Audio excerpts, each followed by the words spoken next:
And welcome back to our Candidates Forum on Coen and Kerr. I'm David Kerr. We wanted to mention that we are broadcasting today from a Stafford central point, an important part of our commerce and economy, and that's the Stafford Regional Airport.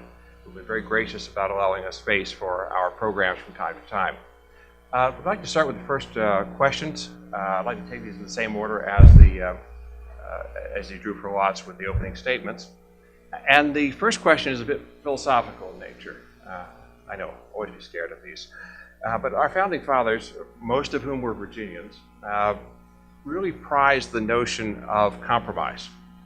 And for the Constitution, we all have a pretty good grounding, and I know you do as candidates, is basically a big package of compromises. These days, compromise is viewed as kind of a dirty word in some quarters. And I'd like to have your views on compromise within the Republican Party, compromise with the Democrats, and how your general philosophy fits into that. Thank you for that question, David.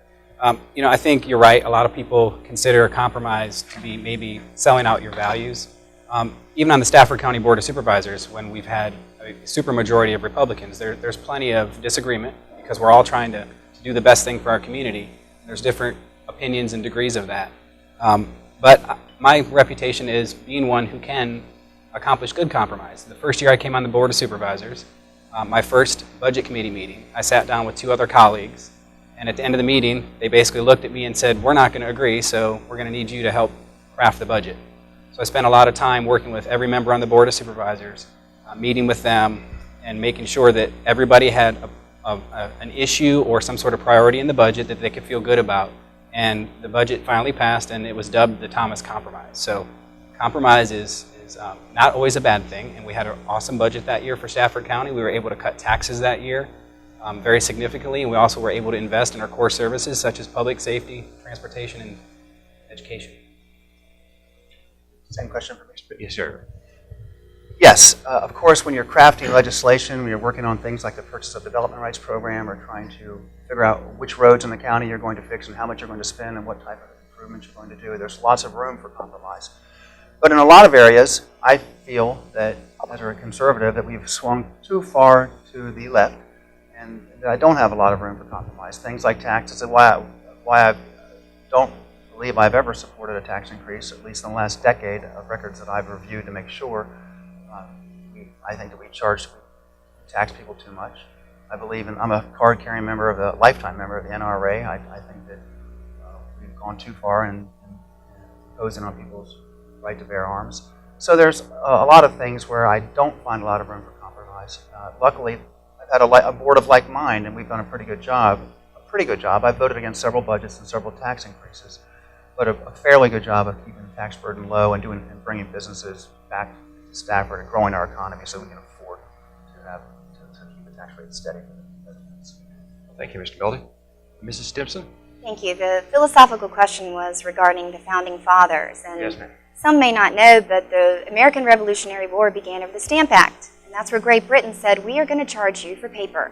That means we're going to charge you a tax for playing cards or dice.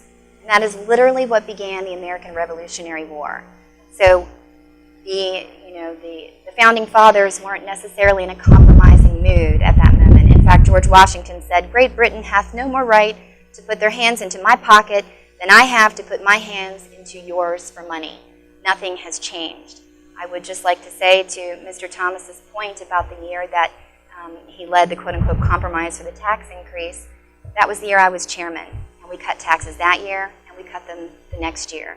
The year that he was chairman, they went to an inn, took a vote, and decided that they wouldn't advertise the equalized tax rate, and they raised the taxpayers' taxes, and they didn't know it until they got the tax bill in the mail. That's the difference between me and the other candidates. Well, thank you very much, Mrs. Stimson. I'm going to be going in the same order, starting with Mr. Mildy. And I wanted to ask this question, and that's, we're passing the 10th anniversary of the BPI massacre, and Governor McCall has raised the question of bringing back the one gun a month legislation that was rescinded some years ago but had been enacted in the 1990s.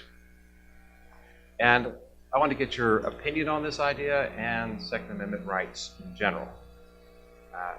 Starting with Mr. Milby? Well, as I said, I'm like I am an NRA member, and I toe the line that the NRA puts forth. So I don't think that we need more gun laws. I certainly don't think the gun a month law was effective in Virginia before any more than it would be effective.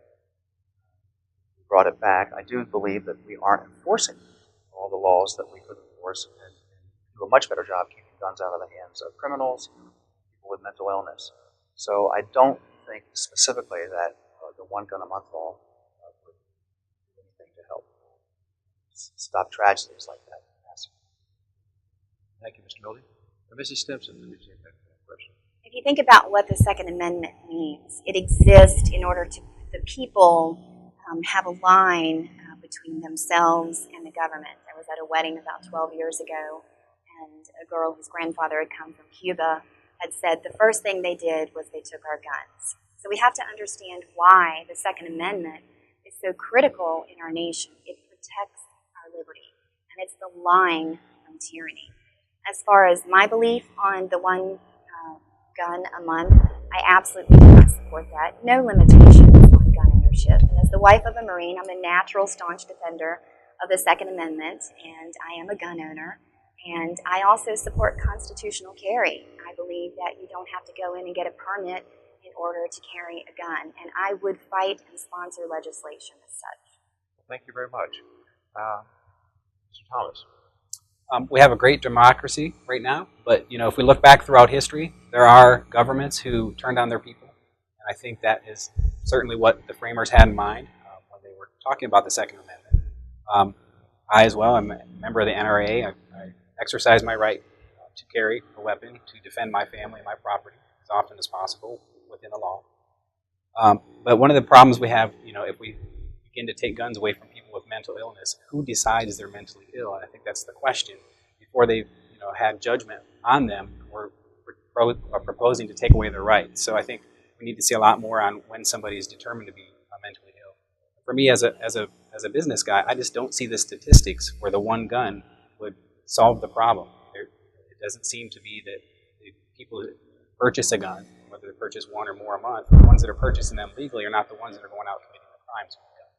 So I don't see the statistics back, and I certainly wouldn't support any further restrictions on guns. Well, thank you very much, Mr. Thomas.